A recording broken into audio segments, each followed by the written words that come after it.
नमस्कार, यो AB news खबरको संकेत हो। तपाई अहिले एबी न्यूज @7 मा हुनुहुन्छ। म ममता थापा। प्रारम्भमा मूल खबर। प्रधानमन्त्री दाहालले चीन विरुद्ध गद्दारी गरेको ओलीको आरोप। मुस्ताङमा विश्वविद्यालय खोल्न खोज्नु खतरनाक भएको टिप्पणी। दिल्ली बजार कारागारमा रहेका रेशम चौधरीलाई भेट्न नेताहरूको दौडधुप। सत्ता संकट पर्दा चौधरी बने ठूला दलको भरोसा केन्द्र। 6 तला माथिबाट खसेर माधव नेपालका भाइ सरोज उपाध्यायको निधन। घटनास्थलमा पुगेर प्रहरीले अनुसन्धान गर्दै। काठमाडौँको चक्रपथमै रहेका पुलहरू जीर्ण बन्दा पनि सम्बन्धित निकायको ध्यान जान सकेन। सर्वसाधारण जोखिम मोलेर यात्रा गर्न बाध्य। मिथिला माध्यमिक परिक्रमा भारत प्रस्थान। ठूलो संख्यामा नेपाल र भारतका भक्तजनहरू सहभागी। र ए डिभिजन लिगमा एपीएफको विजयी सुरुवात। 3 स्टार 2-0 ले पराजित। चर्च बोइजले पुलिसलाई 2-1 गोल अन्तरले हरायो।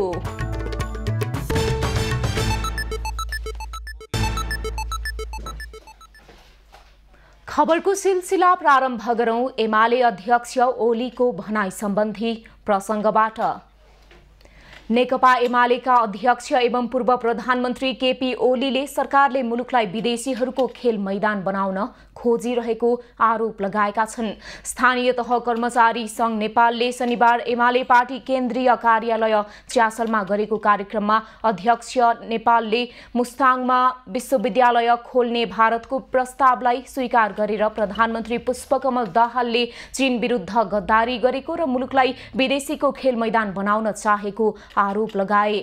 उनले मुस्ताङमा रहेको युरेनियमलाई ध्यान दिएर विश्वविद्यालय खोल्ने भनिएको र त्यो मुलुकका लागि अति नै खतरनाक भएको दाबी समेत गरे। उनले भारतलाई खुसी पार्न प्रधानमन्त्री दाहालले त्यहाँबाट आउने तरकारीहरूको चेक जाँच गर्न नपर्ने आदेश दिएको भन्दै त्यसको विरोधमा उत्रन पार्टीका नेता कार्यकर्तालाई निर्देशन समेत दिए। तरकारी आदि इत्यादिको विषादीको कुनै जाँचबुझ गर्न पाइने छैन। हामीसँग संयन्त्र नहुनु बेग्लै कुरा हो, भए जति त जाँच्नु पर्यो नि, तर जाँच्न नपाइने। किनभने छिमेकी खुसी पार्ने, अरू खुसी पार्ने, बाह्य शक्तिलाई खुसी पार्ने, आफ्ना जनतालाई विषाक्त चिजहरू खुवाएर मार्ने। अध्यक्ष ओलीले कांग्रेस नेतृत्वको 8 दलीय गठबन्धनको कुनै गन्तव्य नभएको दाबी समेत गरे। उनले सोबिउ निर्वाचनमा अनिराज सोबिउलाई विजयी गराउने काममा जुट्न पनि नेता कार्यकर्तालाई आग्रह गरे। यसैगरी नेकपा एमालेका अध्यक्ष केपी ओलीले क्षुद्र स्वार्थमा अल्झिएका तथा सामाजिक रूपान्तरण र परिवर्तनका विरोधी शक्तिहरूले सत्ता कब्जा गर्न सफल भएको बताएका छन्। शनिबार भक्तपुरमा पार्टी निकट बुद्धिजीवी परिषदको तेस्रो केन्द्रीय कमिटी बैठकलाई सम्बोधन गर्दै अध्यक्ष ओलीले देशका लागि एमालेले राम्रो गर्न खोज्दा सबैतिरबाट प्रहार भएको र क्षुद्र स्वार्थमा अल्झिएकाहरूले सत्ता कब्जा गरेको आरोप लगाएका हुन्। उनले राम्रो गर्न खोज्ने एमालेमाथि सबैतिरबाट प्रहार केन्द्रित हुनु मुलुकका लागि दुर्भाग्य भएको जिकिर समेत गरे। अध्यक्ष ओलीले भ्रममा पार्न सफल शक्तिहरूले अहिले पनि सत्ता कब्जा गरिरहेको उल्लेख गर्दै जनतालाई भ्रमबाट मुक्त पार्ने काममा लाग्न पार्टी निकट बुद्धिजीवीहरूलाई आग्रह यो जनतालाई सचेत हुन नदिने प्रयास जुन छ, जनतालाई भ्रममा पार्ने, अल्मल्याउने र दिग्भ्रमित गर्ने र पथभ्रष्ट बनाउने, सही बाटोबाट अगाडि बढ्न नदिने जुन शक्तिहरू छन्, तिनको त्यो भ्रमजालबाट जनतालाई मुक्त गर्ने। अध्यक्ष ओलीले जनताको चेतना स्तर माथि उठाउने काममा बुद्धिजीवीहरूले ध्यान दिनुपर्नेमा जोड समेत दिए। नेकपा एकीकृत समाजवादीका अध्यक्ष माधव नेपालले मुलुकको हितलाई केन्द्रबिन्दुमा राखेर राष्ट्रपतिको प्रस्तावलाई महत्त्व नदिएको बताएका छन्। शनिबार काठमाडौँमा आयोजित एक कार्यक्रममा अध्यक्ष नेपालले राष्ट्रपति चुनावको सन्दर्भमा आफ्नो पार्टीलाई प्रस्ताव आए पनि देशलाई अघि बढाउनका लागि पार्टीको स्वार्थलाई त्याग्दै 8 दलीय गठबन्धनतर्फ सहमतिमा राष्ट्रपति उम्मेद्वार चयन गरिएको दाबी गरेका हुन्। उनले वर्तमान सरकारलाई पार्टीको स्वार्थ रहेको र विश्वासको मत लिने बेलामा पनि समर्थन हुने बताए। उनले वर्तमान सरकारलाई पूर्णता दिएर देशैभरि 8 दलीय गठबन्धनको सरकार बनाउनका लागि अघि बढ्ने पनि स्पष्ट पारे। हाम्रो बेग्लै किसिमको भूमिका पनि छ। त्यो पहिचान र भूमिकालाई कायम राखेर हामी समानताको मान्यतामा र स्वाभाविक रूपमा सम्मानजनक ढङ्गले चल्ने मामिलामा प्रष्ट भएर अगाडि बढ्छौँ। अब यस सरकारलाई हाम्रो समर्थन रहेको सन्दर्भमा हामी अहिले 8 दलीय गठबन्धनमा सामेल भएका छौँ। अध्यक्ष नेपालले अहिले कम्युनिस्ट एकताको खाँचो रहेकाले नेकपालाई बिउत्याउनका लागि पहल गर्नुपर्ने धारणा समेत राखे। आफ्नो पार्टी अरू पार्टीमा समाहित हुने अवस्था नरहेको बरु सम्मानजनक एकताको पक्षमा रहेको जिकिर समेत उनले गरे। नेकपा माओवादी केन्द्रले तत्काललाई सुदूरपश्चिम प्रदेशका मुख्यमन्त्री कमल बहादुर शाहलाई विश्वासको मत नदिने निर्णय गरेको छ। मुख्यमन्त्री शाहले भोलि विश्वासको मत लिने प्रस्ताव पेश गर्ने तयारी गरिरहेका बेला माओवादीले यथास्थितिमा विश्वासको मत नदिने निर्णय गरेको हो।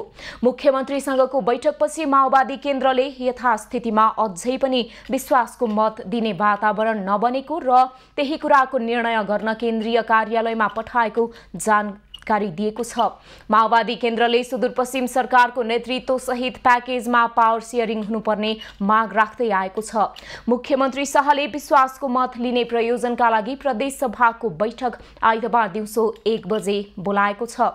प्रदेश सभामा ठूलो दलको हैसियतले कांग्रेस संसदीय दलका नेता शाहले सरकार गठन गरेका छन्।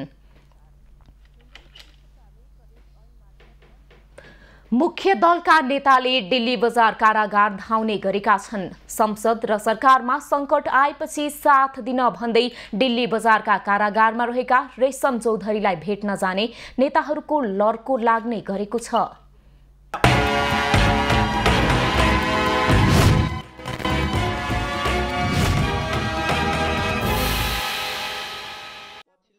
पछिल्लो समय शीर्ष नेतादेखि अन्य नेताको गन्तव्य बनेको छ दिल्ली बजार, जहाँ टिकापुर घटनाको अभियोगमा दिल्ली बजार जेलमा रहेका रेशम चौधरीलाई भेट्न नेताहरूको लर्को लाग्ने गरेको छ। सत्ता बनाउन र सत्ता ढाल्नकै लागि नेताहरूको दिल्ली बजार दौडधुप बढ्ने गरेको हो। जब जब सत्ता संकटमा पर्छ तब तब शीर्षहरूकै भरोसाको केन्द्र बनेको छ दिल्ली बजार। मंसिर 4 मा सम्पन्न प्रतिनिधि सभा निर्वाचनमा नागरिक उन्मुक्ति पार्टीले प्रतिनिधि सभामा 4 र सुदूरपश्चिम प्रदेश सभामा 7 सिट ल्याएको छ। टिकापुर प्रकरणपछि राजनीतिमा उदाएका रेशम चौधरीको दलको मतलाई सत्ताको भर्याङ बनाउन दलहरूको दौडधुप चल्ने गरेको हो। गएको पौष 10 मा दाहाल सरकार निर्माणमा ठूलो योगदान गरेको नागरिक उन्मुक्ति पार्टीले यही फागुन 25 गतेको राष्ट्रपति निर्वाचनमा पनि मत दिने भनेको छ। माओवादी सहितको 8 दलीय गठबन्धनको एउटा घटक रहेको नागरिक उन्मुक्तिले रामचन्द्र पौडेललाई मत दिने सम्भावना छ। राष्ट्रपतिका प्रत्याशी तथा कांग्रेसका वरिष्ठ नेता रामचन्द्र पौडेल गएको बिहीबार दिल्ली बजार पुगेका थिए। त्यसको दोस्रो दिन शुक्रबार चौधरीलाई भेट्न एमाले नेताहरू योगेश भट्टराई, भगवती चौधरी, कृष्ण गोपाल श्रेष्ठ र ठाकुर गैरे दिल्ली बजार पुगेका थिए। उनीहरूले एमालेको तर्फबाट राष्ट्रपतिका उम्मेद्वार बनेका सुभाष चन्द्र नेमाङलाई मत मागेका थिए। यस्तै गएको माघ 26 मा एमाले नेता लेखराज भट्ट दिल्ली बजार कारागार पुगेका थिए। सुदूरपश्चिम प्रदेश सरकारका तत्कालीन मुख्यमन्त्री राजेन्द्र सिंह रावललाई विश्वासको मत माग्न भट्ट दिल्ली बजार कारागार नै धाएका थिए। सुदूरपश्चिम प्रदेश सभामा निर्णायक भूमिकामा रहेको उन्मुक्ति पार्टीले विश्वासको मत नदिएकै कारण तत्कालीन एमालेको तर्फबाट मुख्यमन्त्री भएका रावलले पद नै गुमाए भने एमाले नेतृत्वको सरकार ढल्न पुग्यो। सुदूरपश्चिममा एमाले नेतृत्वको प्रदेश सरकार ढलेपछि नेपाली कांग्रेसका कमल बहादुर शाह मुख्यमन्त्रीमा नियुक्त भए। नागरिक उन्मुक्तिले विश्वासको मत नदिएमा सरकार ढल्ने बुझेका शाह पनि गएको माघ 29 मा चौधरीलाई भेट्न कारागारसम्मै पुगेका थिए। मंसिरमा सम्पन्न निर्वाचनपछि माओवादी अध्यक्ष पुष्पकमल दाहाल गएको मंसिर 8 मा चौधरीलाई भेट्न दिल्ली बजार गएका थिए। त्यसको केही दिनपछि 13 मङ्सिरमा एकीकृत समाजवादीका अध्यक्ष माधव नेपाल र बाबुराम भट्टराई पनि दिल्ली बजार पुगेका थिए। 2077 पुस 5 मा गरिएको संसद पुनर्स्थापना र नेकपा विभाजनपछि सत्ता सङ्कटमा परेका बेला तत्कालीन प्रधानमन्त्री केपी शर्मा ओलीले आफ्ना विश्वासपात्र महेश बस्नेतलाई पनि दिल्ली बजार कारागार पठाएका थिए।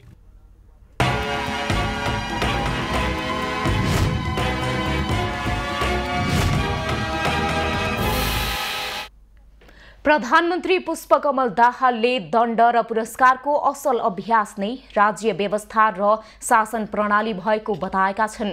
प्रधानमन्त्री निवास बालुवाटारमा शनिबार दिउँसो तलब सुविधा उच्च स्तरीय आयोगको प्रतिवेदन बुझ्दै प्रधानमन्त्रीले दण्ड र पुरस्कारको असल अभ्यास गरेर मात्रै सुशासन र समृद्धिको आधार तयार पार्न सकिने बताएका हुन्। उनले कर्मचारीको सेवा सुविधा कम हुँदा एकातर्फ कार्यक्षमतामा ह्रास आउने र अर्कोतर्फ वित्तीय अराजकता पनि बढ्ने खतरा रहने बताए। प्रधानमन्त्रीले आयोगको प्रतिवेदनमा उल्लेखित नीतिगत विषयमा गृह कार्य गर्दै जाने, कानूनी विषयहरू संघीय निजामती ऐनमा नै व्यवस्था गर्ने र व्यावहारिक सुझावहरू तत्काल कार्यान्वयनमा लैजाने प्रतिबद्धता पनि जनाए। प्रतिवेदन हस्तान्तरण गर्दै आयोगका संयोजक लीलामणि पौडेलले नेपालको अर्थतन्त्रको संक्षिप्त विश्लेषण, दक्षिण एसियाली मुलुकहरूमा कर्मचारीहरूको सेवा सुविधाको अवस्था, सेवा सुविधा सम्बन्धी नयाँ प्रस्ताव लगायतका विषय प्रतिवेदनमा समेटिएको जानकारी दिए। गत भदौ 6 गते पूर्व मुख्य सचिव पौडेलको संयोजक र विमल वाग्ले र शिवदेव पाण्डे सदस्य रहने गरी गठन भएको आयोगलाई 3 महिनाभित्र प्रतिवेदन पेश गर्ने कार्यादेश दिइएको थियो। नेकपा एकीकृत समाजवादी पार्टीका अध्यक्ष माधव नेपालका भाइ सरोज कुमार नेपालको निधन भएको छ। शनिबार शङ्खमूल स्थित एक घरको 6 तला माथिबाट लडेर गम्भीर घाइते भएका सरोजको उपचारका क्रममा निधन भएको हो। नेकपा एकीकृत समाजवादीका केन्द्रीय सदस्य समेत रहेका नेपालको माइतीघर स्थित अन्नपूर्ण न्यूरो अस्पतालमा उपचारका क्रममा निधन भएको जनाइएको छ। नेपाल नेकपा एकीकृत समाजवादीको इन्जिनियर विभागका प्रमुख समेत हुन्। शनिबार दिउँसो एक रेस्टुरेन्ट रहेको घरको छतबाट नेपाल खसेको अवस्थामा भेटिएका थिए। काठमाडौँ चक्रपथको गोङ्गबु बस पार्क स्थित पुल जोखिमपूर्ण बन्दै गएको छ। चक्रपथको निर्विकल्पको रूपमा रहेको यो पुल थप क्षति हुँदै गए सवारी आवागमन रोकिने सम्भावना छ। तर लामो समयदेखि पुलको अवस्था जर्जर बन्दै गए पनि सरकारी निकायको ध्यान पुगेको छैन।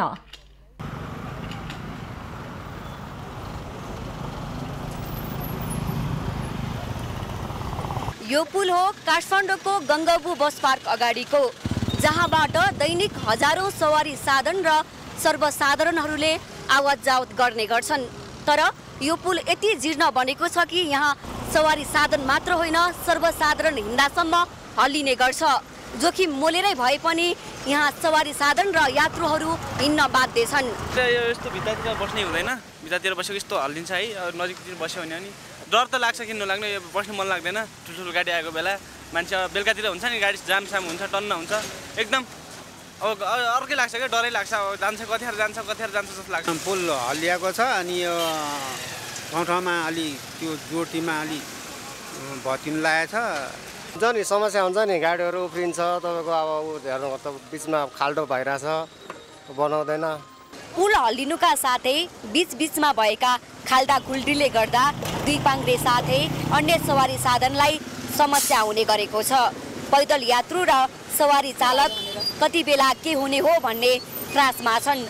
दुई पाङ्ग्रे सवारीलाई अब ठ्याक्क रोक्नलाई पनि अप्ठ्यारो हुन्छ। चाहिँ अलि जोखिम नै छ यो बाटो चाहिँ, अलिकति बनाउनु पनि सरकारले चाहिँ अलिकति केही ध्यानाकर्षण गर्दैदेखि राम्रो लाग्छ। हामी पैदल यात्रीको लागि नै पनि जोखिम देखिराखेका छौँ। म त्यहाँनिर 5 मिनट उभिएँ, तर मेरो जिउ पुरै कामिराखेको छ।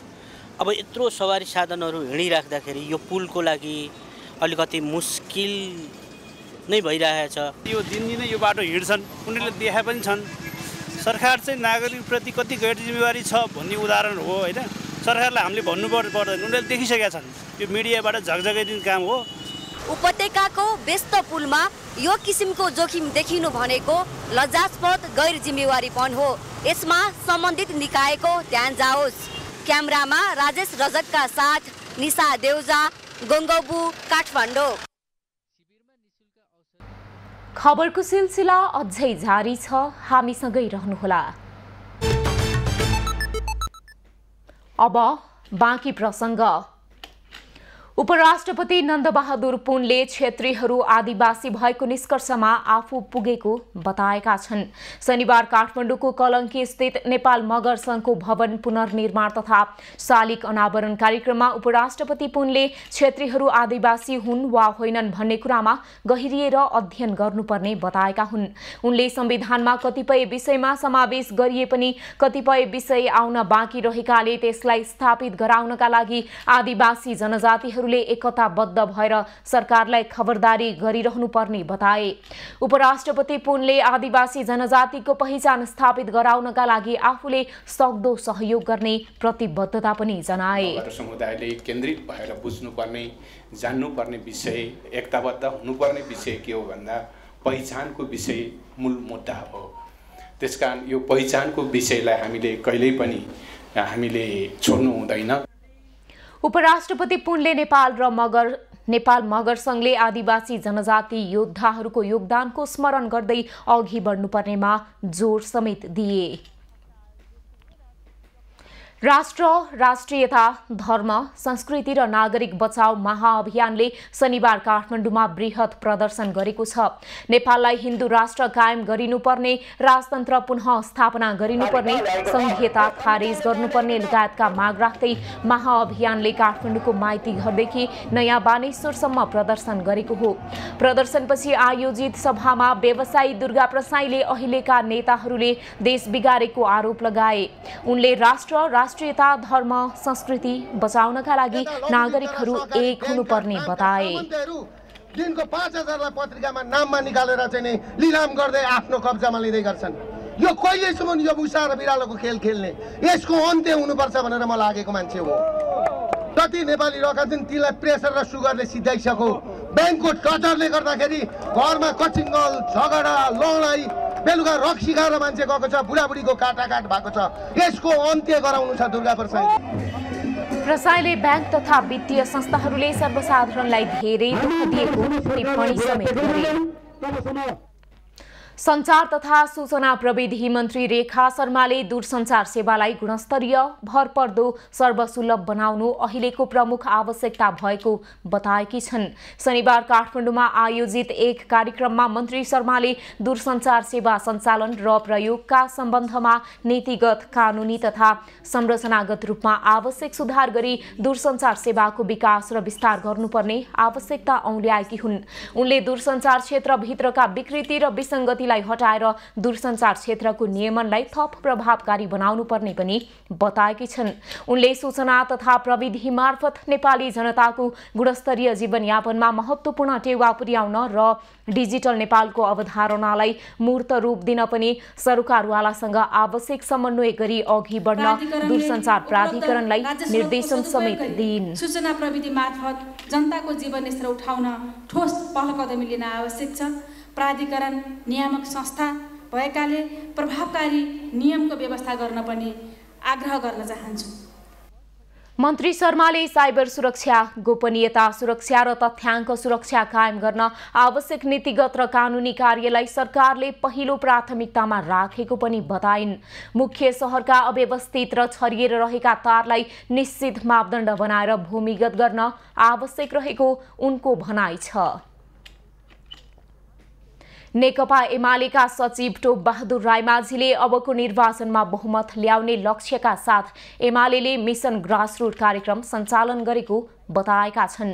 शनिबार अर्घाखाँचीमा प्रेस चौतारी नेपालले गरेको पत्रकार सम्मेलनमा सचिव रायमाझीले राष्ट्रको लक्ष्य प्राप्त गर्न सुखी नेपाली, समृद्ध नेपाल बनाउन र एमालेले आफ्नो पालामा गरेको कामको बारेमा जानकारी दिन ग्रासरुट अभियान सञ्चालन गरिएको बताएका हुन्। उनले आगामी निर्वाचनमा एकल बहुमत आउने गरी गाउँ गाउँमा पुगेर संगठन बनाउने पनि बताए। यसको आगामी लक्ष्य के हो भनेदेखि मिसन ग्रासरुट त तलसम्म पुगेर चुस्त दुरुस्त बनाउने कुरा हो। त्यो चुस्त र दुरुस्त बनाएर के गर्ने भन्दाखेरि आगामी निर्वाचनमा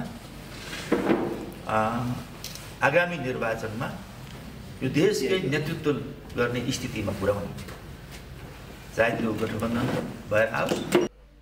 सो अवसरमा एमाले स्थायी कमिटी सदस्य तथा विदेश विभाग प्रमुख डाक्टर राजन भट्टराईले राष्ट्रपतिको निर्वाचनमा पार्टीको व्हिप नलाग्ने भएकाले सुभाष नेमाङको जित हुने दाबी गरे। उनले वर्तमान गठबन्धनले देशमा सङ्कट निम्त्याउने दाबी समेत गरे।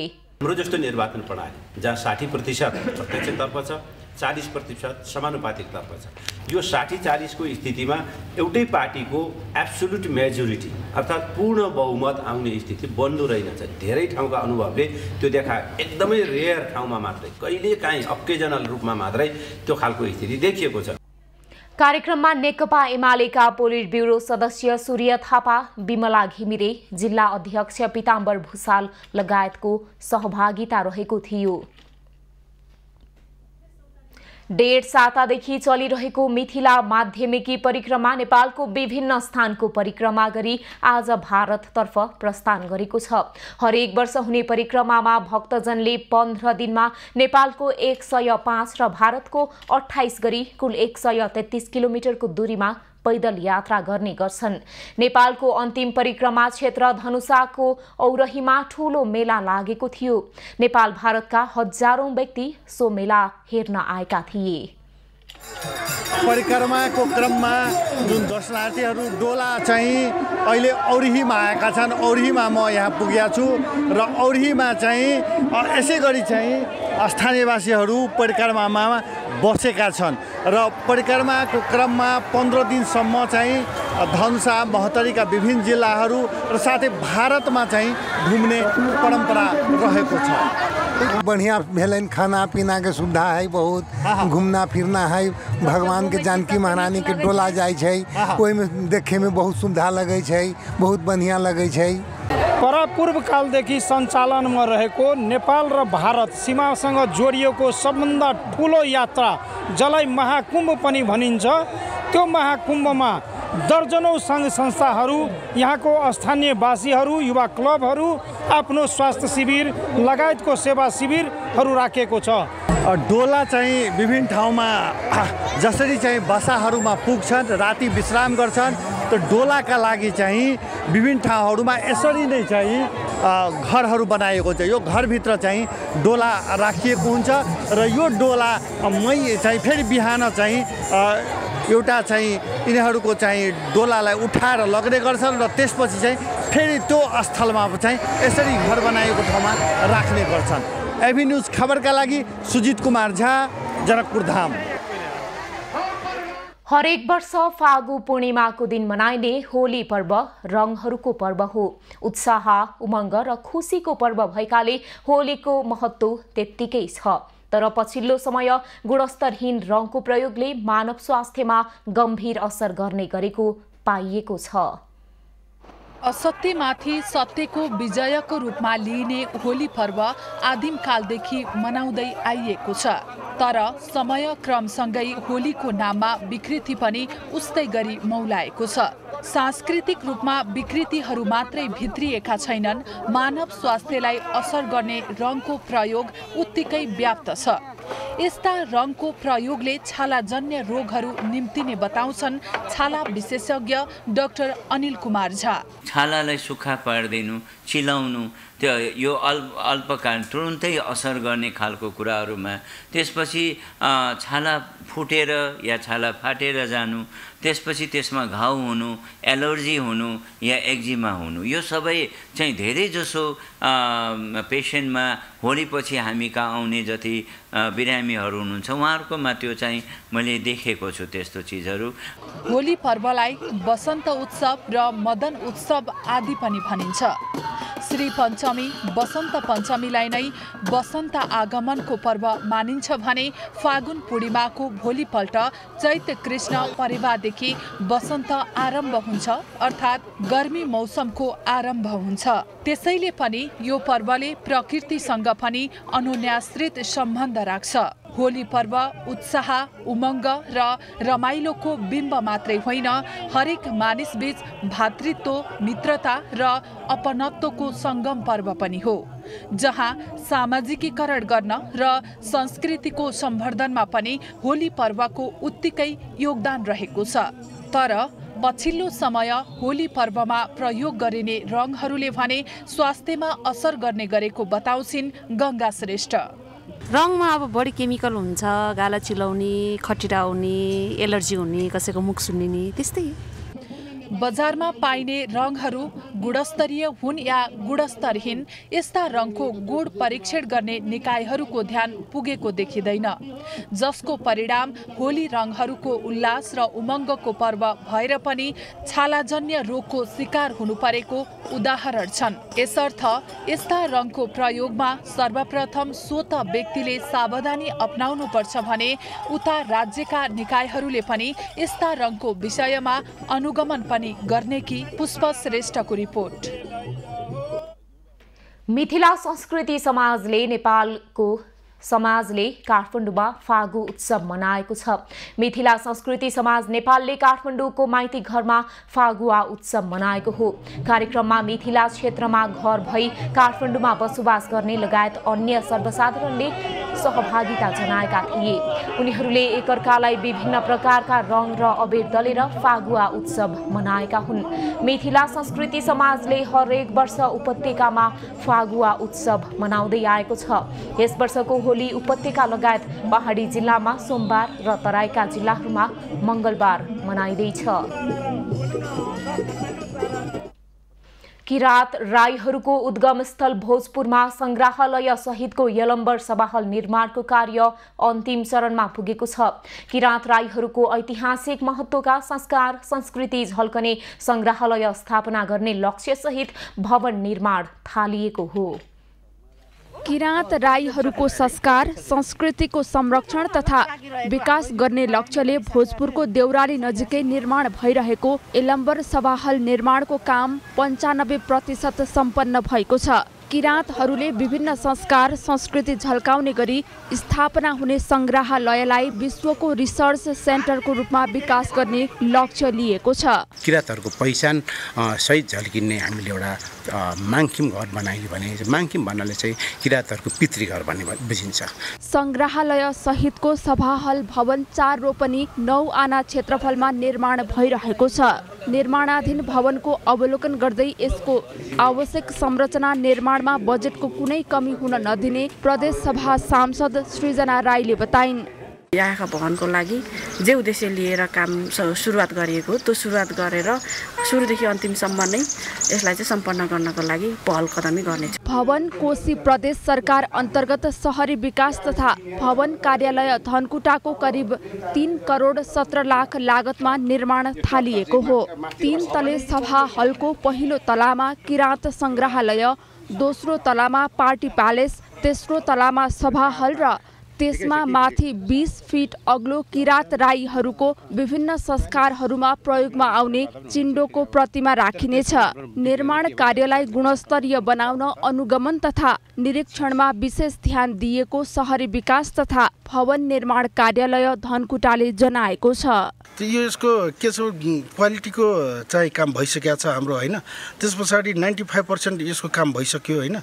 बजेटको अनुसार 2 करोड 69 लाखमा 2 करोड 56 लाख पेमेन्ट भयो। संग्रहालय सहितको सभाहल निर्माणले आन्तरिक तथा बाह्य पर्यटनमा समेत टेवा पुग्ने अपेक्षा गरिएको छ।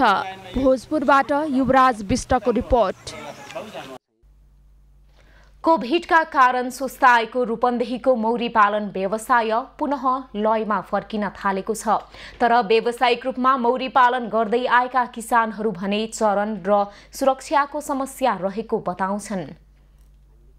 रूपन्देहीको रामापुर मौरी केन्द्र जिल्लाकै उत्कृष्ट मध्येको एक हो। यहाँ करिब 500 घर मौरी छन्। कम मेहनतमै राम्रो आमदानी लिन सकिने भएको कारण यस क्षेत्रका किसानहरू मौरी पालनप्रति आकर्षित भएका हुन्। तर उनीहरू मौरी पालनको लागि चरण र सुरक्षाको समस्या भएको बताउँछन्। मौरीको बारेमा कहीँ राख्यो भने त्यहाँ चाहिँ हाम्रो छोरी खाइदिए भन्छन्, कहीँ के भन्छन्, कहीँ विषादी छिडिदिन्छन्। त्यहाँबाट ढुबानीमा समस्या छ। ढुबानी गर्दाखेरि पनि प्रहरीहरूले चाहिँ लो भबड हाल्यो माथिसम्म भनेर सताउने। कोभिडको समयमा मौरी पालन व्यवसाय समस्या परेको भए पनि हाल आएर व्यवसायले गति लिन थालेको छ। जग्गा प्लटिङ, तरकारी खेतीमा विषादीको प्रयोग, तोरी खेती घट्नु जस्ता कारणले मौरी पालकहरूलाई समस्या परेको छ। तर सरकार र सरोकारवाला निकायले समस्या समाधान गर्न कुनै सहयोग नगरेको व्यवसायीहरूको गुनासो छ। मौरीबाट उत्पादन हुने मह उत्पादन हुन्छ, कुठ उत्पादन हुन्छ, पोलेन उत्पादन हुन्छ, पोर्पोलिस उत्पादन हुन्छ, रोयल जेली उत्पादन हुन्छ, बी भेनम उत्पादन हुन्छ, मौरीको बी स्टिङ थेरापी हुन्छ। मौरी पालन बढेसँगै घार बनाउने व्यवसाय पनि फस्टाउन थालेको छ। टुनीको काठबाट बनाइएको घार मौरी पाल्नको लागि राम्रो हुने सिकर्मी हलचल प्रसाद चौधरी बताउँछन्। राम्रो पनि हुन्छ, बलियो पनि हुन्छ। यो टुनीको बन्नु त आँपको पनि बन्छ, आँपको अलिक कच्चा हुन्छ, छिटो जान्छ।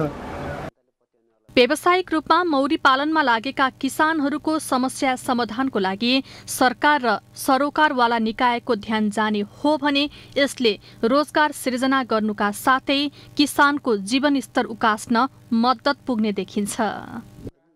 मौरी पालन व्यवसायमा लागेका रूपन्देहीका किसानहरू चरणको समस्या एकातिर छ भने अर्कोतिर सरकारबाट खासै सहयोग नपाएको गुनासो गरिरहेका छन्। एभिन्यूज खबरका लागि रमा जेसीका साथ दामोदर खनाल, रूपन्देही।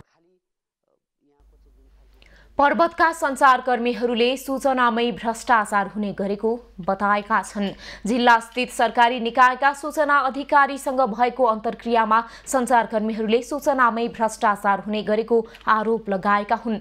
सरकारी निकायले अनिवार्य छाप्नुपर्ने सूचना कार्यालय प्रमुखहरूले विज्ञापन एजेन्सीको एजेन्ट बनेर कमिसनमा छाप्न दिँदा भ्रष्टाचार मौलाएको उनीहरूको भनाइ छ।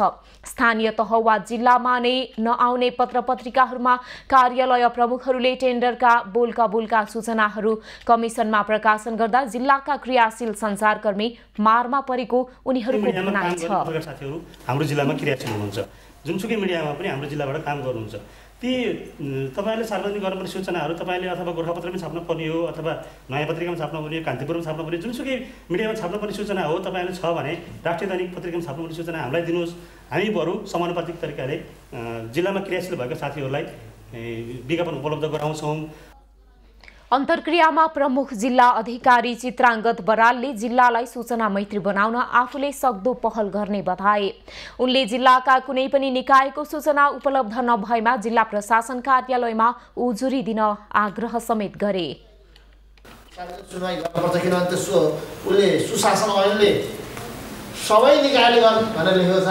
अब कति त बजेट व्यवस्थापन हुन्छ, सुशासन ऐनले भनेका कामहरू हामी गर्नुपर्छ।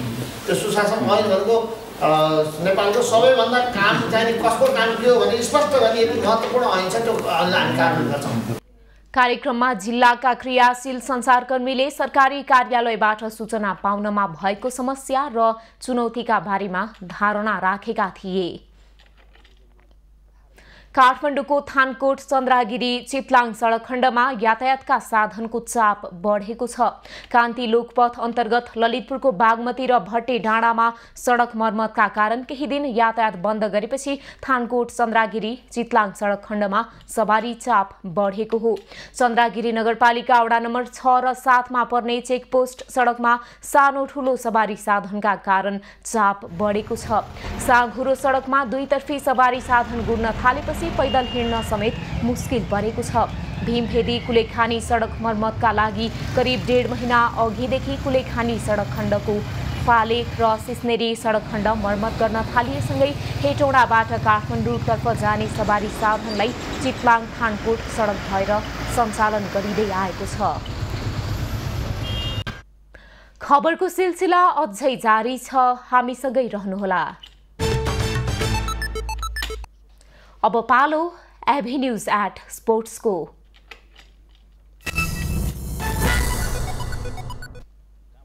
शहीद स्मारक ए डिभिजन लिगमा विभागीय टोली एपीएफ क्लबले विजयी सुरुवात गरेको छ। त्रिपुरेश्वर स्थित दशरथ रङ्गशालामा शनिबार भएको आफ्नो पहिलो खेलमा एपीएफले 3 स्टार क्लबलाई 2-0 गोल अन्तरले पराजित गरेको हो। एपीएफको जितमा मणिकुमार लामा र अर्मान्ड बिडोमले 1-1 गोल गरे। मणिले खेलको 72औं र अर्मान्डले 86औं मिनेटमा गोल गरेका हुन्। जितसँगै एपीएफले 3 अङ्क जोडेको छ। त्यस्तै नवप्रवेशी क्लब चर्च बोइज युनाइटेडले पनि लिगमा विजयी सुरुवात गरेको छ। च्यासल मैदानमा शनिबार भएको डेब्यू खेलमा चर्चले नेपाल पुलिस क्लबलाई 2-1 गोल अन्तरले हराएको हो। चर्चको जितमा आशिष चौधरी र फ्राङ्कलिन क्विटे टलाले 1-1 गोल गरे। पुलिसका रवि पासवानले 1 गोल गरे। खेलको 14औं मिनेटमा रविले गोल गर्दै पुलिसलाई सुरुवाती अग्रता दिलाएका थिए, तर पहिलो हाफको इन्जुरी समयमा आशिषले गोल गर्दै चर्चलाई 1-1 गोलको बराबरीमा ल्याए। त्यसपछि खेलको 70औं मिनेटमा फ्राङ्कलिनले पेनाल्टीमा गोल गर्दै चर्चलाई 2-1 को जित दिलाए। जितसँगै चर्चले 3 अङ्क जोडेको छ। चर्च बी डिभिजन लिगको विजेता बन्दै शीर्ष डिभिजनमा उक्लिएको हो। यसैगरी कीर्तिमानी 8 पटकको च्याम्पियन मनाङ मर्स्याङ्दी क्लब पहिलो खेलमा बराबरीमा रोकिएको छ। आज खेलमा मनाङले हिमालयन शेर्पा क्लबसँग 1-1 गोलको बराबरी खेलेको हो। प्रतिस्पर्धात्मक खेलमा सुरुवाती अग्रता भने मनाङले बनाएको थियो। खेलको 14औं मिनेटमा रोशन राणा मगरको गोलबाट मनाङले सुरुवाती अग्रता बनाएको थियो। रोशनको प्रहारमा हिमालयनका डिफेन्डर सञ्जित राईलाई लाग्दै गोल भएको थियो, तर खेलको 85औं मिनेटमा सुरेश कुमारले गोल गर्दै हिमालयनलाई 1-1 गोलको बराबरीमा ल्याए। दोस्रो हाफमा मैदान छिरेका सुरेशले मनाङका गोलकिपर दीप कार्की अघि बढेको अवस्थामा गोल गरेका थिए। खेलमा मनाङका Roshan man of the match घोषित भए। यस बराबरीसँगै मनाङले पहिलो खेलमा 1 अङ्क जोडेको छ। हिमालयनले पनि पहिलो खेलमा 1 अङ्कबाट लिगको सुरुवात गरेको छ। झापाको काँकरभिट्टा भेटरान फुटबल क्लबले इन्डो नेपाल फुटबल प्रतियोगिता गर्ने भएको छ। कोरोना संक्रमणका कारण निरन्तर रूपमा आयोजना हुँदै आएको फुटबल प्रतियोगिता केही वर्षदेखि सञ्चालन गर्न सकेको थिएन। काँकरभिट्टा माविको खेल मैदानमा यही फागुन 25 गतेदेखि 30 गतेसम्म हुने प्रतियोगितामा नेपाल भारतका 10 भन्दा बढी अनुभवी भेटरान टिमको सहभागिता रहने क्लबले जनाएको छ। खेलमा भारतका सिलगढी, सिक्किम र कोलकाताका क्लबहरू सहभागी हुनेछन् भने नेपालको काठमाडौँ, पोखरा, चितवन, मोरङ, सुनसरी र आयोजक क्लब ए र बी टिम सहभागी हुनेछन्। खेलमा प्रथम द्वितीय हुने टिमलाई क्रमशः 2 लाख र 1 लाख नगद सहित ट्रफी प्रदान गरिनेछ। त्यस्तै उत्कृष्ट खेलाडीलाई 10,000, उत्कृष्ट गोलरक्षकलाई 5,000, उत्कृष्ट ज्येष्ठ खेलाडीलाई 5,000, सर्वाधिक गोलकर्तालाई 5,000 र प्रत्येक खेलको म्यान अफ द म्याचलाई 3,000 प्रदान गरिने क्लबले जनाएको छ। 2071 सालमा स्थापना भएको क्लबले तेस्रो संस्करणको प्रतियोगिता गर्न लागेको हो। अब पालो खास खबरको।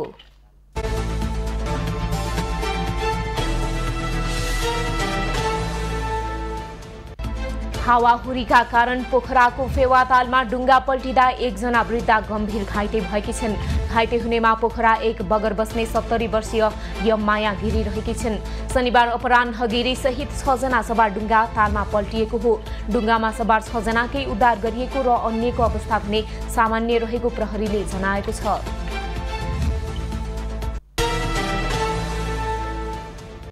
राष्ट्रिय प्रजातन्त्र पार्टी राप्रपाका अध्यक्ष राजेन्द्र लिङदेनले 8 दलको गठबन्धन संविधान रक्षाका लागि बनेको भन्ने भनाइप्रति आक्रोश व्यक्त गरेका छन्। उनले सामाजिक सञ्जालमा दलहरूले जनताको हित रक्षाका लागि गठबन्धन गर्नुपर्ने भए पनि उल्टो भइरहेको उल्लेख गरेका छन्। संविधान कुनै धर्मशास्त्र जस्तो अपरिवर्तनीय नभएर आवश्यकता अनुसार फेर्न र फ्याँक्न समेत सकिने तर्क गर्दै अध्यक्ष लिङदेनले दलहरूले उल्टो काम गरिरहेको आरोप पनि लगाए। युवराज पौडेल सफलको नेतृत्वमा नेपाल समाजवादी मोर्चा घोषणा भएको छ। शनिबार राजधानीमा पत्रकार सम्मेलन गर्दै पौडेलको नेतृत्वमा समाजवादी मोर्चा घोषणा गरिएको हो। मोर्चाले 9 सदस्यीय केन्द्रीय सचिवालय समेत गठन गरेको छ। सचिवालयमा सुशीलनाथ योगी, कृष्ण खड्का, शोभा पाठक, रामराजा श्रेष्ठ, बासु पौडेल, अर्जुन अधिकारी, एलिजा तामाङ, गणेश ढकाल सदस्य छन्। निर्धारित भन्दा बढी भाडा यात्रुबाट असुल्ने 5 जनालाई शनिबार बिहान काठमाडौँको बल्खुबाट ट्राफिक प्रहरीले पक्राउ गरेको छ। काठमाडौँ उपत्यका ट्राफिक प्रहरी कार्यालयमा रहेको पीडित सहायता इकाइबाट सादा पोसाकमा खटिएको ट्राफिक प्रहरीले आज बिहानै बल्खु क्षेत्रमा अनुगमन गर्दा तोकिएको भन्दा बढी भाडा असुल गरेको पाइएपछि उनीहरूलाई पक्राउ गरिएको हो। काठमाडौँको नागढुङ्गाबाट लागु औषध सेवन गरी सवारी चलाउने 11 जना पक्राउ परेका छन्। विशेष चेकिङका क्रममा लागु औषध सेवन गरी सवारी चलाएको पुष्टि भएका 11 जना चालकलाई शुक्रबार राति प्रहरीले पक्राउ गरेको हो। काठमाडौँ उपत्यका ट्राफिक प्रहरी कार्यालय, नेपाल प्रहरी अस्पताल, लागु औषध नियन्त्रण ब्युरो र प्रहरी प्रभाग नागढुङ्गाको संयुक्त टोलीले 25 वटा सवारी साधनका चालकलाई चेक गर्दा 11 जनाले लागु पदार्थ सेवन गरी सवारी चलाएको पाइएको थियो। लामो समयदेखि अलपत्र रहेको घोराहीको भानुचोकदेखि गुलरिया पार्कसम्म सडक कालोपत्री गर्ने काम फेरि रोकिएको छ। सडक निर्माण कम्पनीले गुणस्तरहीन सामग्री प्रयोग गरेर सडक कालोपत्री गर्न थालेको आशंका भएपछि घोराही उपमहानगरले कालोपत्री निर्माणको काम तत्काललाई रोकेको हो। सडकको तह नमिलेको र कालोपत्री गरिएको सडकमा गिट्टीहरू नमिलेपछि काम रोकिएपछि घोराही उपमहानगरपालिकाले जनाएको हो। धनुषाको छिरेश्वरनाथ नगरपालिका 1 मा रहेको राजदेवी मन्दिरमा चोरी गर्ने समूह चोरीको सामान तथा हात हतियार सहित पक्राउ परेको छ। पक्राउ पर्नेमा छिरेश्वर 5 बस्ने 37 वर्षीय राजाक मोहम्मद, विदेह नगरपालिका 4 बस्ने 21 वर्षीय मोहम्मद हबगुल्लाह शाह, 22 वर्षीय नर्सदिन शाह, 30 वर्षीय शरीफ मुसलमान र कमला नगरपालिका 7 बस्ने 22 वर्षीय रमेश कुमार महतो रहेका छन्। उनीहरूले गत शनिबार राति मन्दिरको ताला तोडेर देवीको चाँदीको मूर्ति, मुकुट, अर्धवृत्त आकारको वस्तु, पाता, गिलास लगायतका सुन चाँदीका सामानहरू चोरी गरेका थिए। वर्षा नहुँदा समयमा मकै खेती गर्न कठिनाई हुन थालेपछि उदयपुर जिल्लाका पहाडी क्षेत्रका मकै उत्पादक कृषक चिन्तित बनेका छन्। जिल्लाका पहाडी क्षेत्रमा माघ महिनामै खेतबारी जोत्ने र फागुनको सुरुको हप्तादेखि मकै खेती सुरु गरिन्छ, तर अहिलेसम्म एक पटक पनि वर्षा नहुँदा खडेरीले मकै लगाउन समस्या भएको छ। मकै खेतीको मौसम सुरु भए पनि एक पटक पनि वर्षा नभएपछि कृषकहरू समस्यामा परेका छन्। यो साता नेपाली बजारमा सुन चाँदीको मूल्यमा सामान्य वृद्धि भएको छ। नेपाल सुन चाँदी व्यवसायी महासंघका अनुसार गत साताको शुक्रबारको तुलनामा यो साताको शुक्रबारसम्म सुनको मूल्य तोलामा 100 रुपैयाँले वृद्धि भएको छ।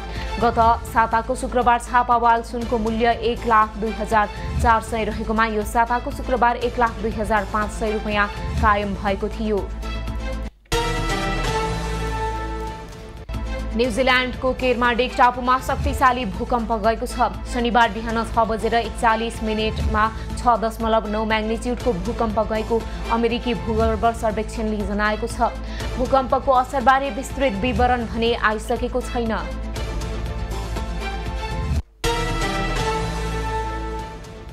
शहीद स्मारक ए डिभिजन लिगका लागि सङ्कटा क्लबले चाइना ट्रेड लिङ्क प्राली युक्यानसँग ब्रान्ड खेल सामग्री प्रायोजन सम्झौता गरेको छ।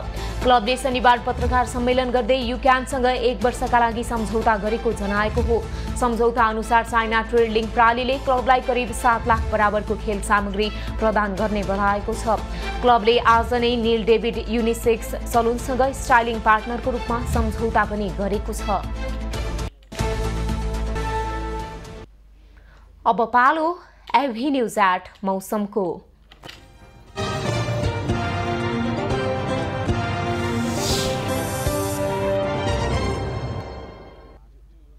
पछिल्लो 24 घण्टामा कर्णाली गण्डकी र कोशी प्रदेशका केही स्थानमा मेघ गर्जन चट्याङ सहित हल्का वर्षा भयो। आज राति कोशी गण्डकी र कर्णाली प्रदेशका पहाडी भूभागमा आंशिकदेखि सामान्य बदली रही देशका बाँकी भूभागमा आंशिक बदलीदेखि मौसम सामान्यतया सफा रहनेछ। यस्तै कोशी गण्डकी कर्णाली प्रदेशका उच्च पहाडी तथा हिमाली भूभागका केही स्थानमा हल्का हिमपातको समेत सम्भावना रहेको जल तथा मौसम पूर्वानुमान महाशाखाले जनाएको छ। आज काठमाडौँ उपत्यकाको अधिकतम तापक्रम 26 डिग्री सेल्सियस र न्यूनतम तापक्रम 13 डिग्री सेल्सियस मापन गरिएको छ। आज देशभरको मौसम कस्तो रह्यो त हेरौं देशका विभिन्न स्थानको मौसमी अवस्था।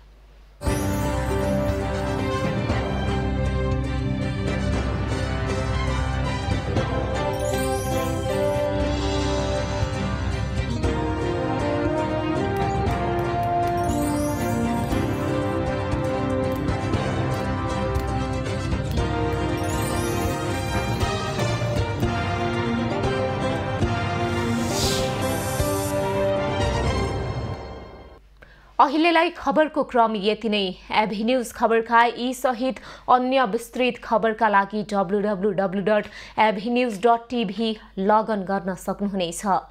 युट्युब, फेसबुक र ट्विटरमा पनि हामीलाई फलो गर्न सकिनेछ। खबरभित्रको खबरका लागि हेर्दै रहनुहोला एभी न्यूज खबर। नमस्कार।